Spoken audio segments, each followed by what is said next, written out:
background, how can we make sure that you know that ownership is important? Well, one way is just to look at how is it going in the US and UK, where ownership doesn't matter, they say.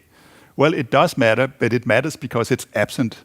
So what you see in these and many other countries is that whereas owners used to hold their stocks for decades maybe, they hold them for years or months or even days sometimes. We have high-frequency traders who trade their stocks every second or millisecond and compete on that. So this means that ownership is much more loose, less loyal, less connected to the firm today. We have increasing volatility of share prices, and they react strangely. They actually increased when Donald Trump became president. Remember that? And we have CEOs who are fired more quickly. So they are also fired because the owners are more unstable. It translates to the uncertainty about who's in the management. We know that when ownership changes, there's a tendency also for management to change, boards change, and so on. So we get short-term incentives in this quarterly tyranny and so on. We get very high discount rates for most companies. I would remind you, of course, that the level of interest is around 0 right now. And many companies continue to have expectations for return on equity of 15%, or in some cases even higher hurdle rates.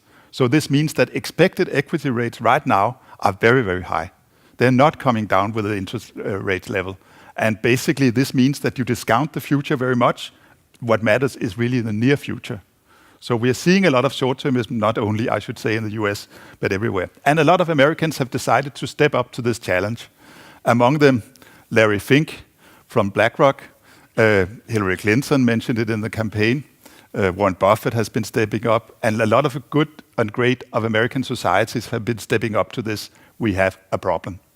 And to us, of course, in Europe, in Finland, Denmark, we have the solution to this, because the solution is long-term ownership, which can bridge the gap between the present and the future.